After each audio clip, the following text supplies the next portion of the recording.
kababayan, ito po yung aking mic. Pasensya na kayo. Kunyari lang to.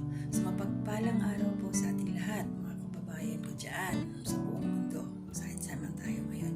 So, ito po yung kauna-unahang pagkakataon na magbibigay ako ng reaction doon sa panibagong scout nila Kalinga Prab, through kay Kalinga Pido. So, isa po akong silent viewer nung una ni Kalinga Prab nung nasa Maynila pa lang siya at nagre-react siya doon sa mga video ni Papa niya kay Kuya Bal at hanggang sa umalis siya sa kanyang trabaho, pumunta na sa kanila. Na siya ngayon, nag-vlog na siya para doon sa Kalingap. And aside from that, na naging silent viewer muna ako, pa-comment-comment, paminsan-minsan pag hindi busy sa trabaho. At ngayon, eto, magsabay na tayo sa uso. Ito yung totoo. Sabi ganun na. Magre-react na ako. So, this is in behalf of doon sa post nila. Itong yung latest na post nila Kalinga Prab doon kay Rose Ann. Ito yung batang nagtitinda siya ng walis, guys. Silang mag-ina lang, dalawa sila. So, wala na siyang papa. So, magaling yung bata with high honor.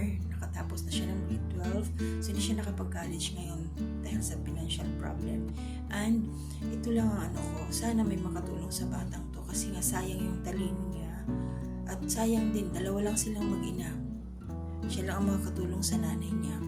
At alam ko na ito na yung umpisa na may sugo ang Panginoon na makakatulong sa dalawang ito, sa mag-ina na ito. So, nakita sila ni Kalinga Edo. And now, so napuntahan sila ng isang araw ni Kalinga Prab.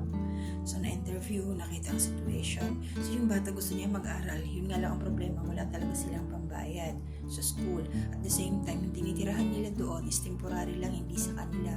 So, God willing, no, mabait ang ating Diyos na mayroong taong kayang tumulong sa dalawa, sa mag-ina, na halimbawa makapag-aral ulit ito si Rose Ann sa kanyang na gusto niyang kurso sa college, kasi alam natin sa college talaga magastos. So, not unless makapasok ka sa State University, pero hindi ganun kadali kasi gagastos ka pa rin talaga, lalo kung malayo ang bahay mo. So, mag-boarding house ka pa, pagkain, allowance. So, ito ngayon, so dalangin natin guys, mga kababayan ko, sa lahat po ng mga supporters ni Kalinga Prab, na mayroon pong taong makatulong sa kay Rose Ann, makapag-aral siya, tapos kasama niya yung kanyang nanay, kung saan siya, doon na rin yung mama niya, kasi wala naman mag-aasikaso, parang may problema dito sa kalusugan yung mama niya. At the same time, magkakatulungan silang mag-ina. So, habang nag-aaral si Rose Ann, kung halimbawa lang, pwede naman magtinda-tinda yung mama niya kung saan sila nakatira, diba guys? So, maraming magagandang paraan para matulungan ang dalawang mag-ina. So, sa side ko guys, hindi nila ako mag-skip ng ads para makasupport ako kahit pa paano. Dahil yun lang din yung kaya ko kasi may mga estudyante din po ako. So, dalawa yung college ko, isang elementary at saka isang grade 7. So, ito, nagsisikap din lang. So, papasalamat tayo sa Diyos. Kahit ganito man ang mga sitwasyon natin, may paraan tayo para kumita, para sumweldo, may mga ganun. So, sila talaga, may mga tao talagang hirap, pero may sugo ang Panginoon para sila matutulungan. So, ayun po. So, Kalinga Prab, pasensya ka na.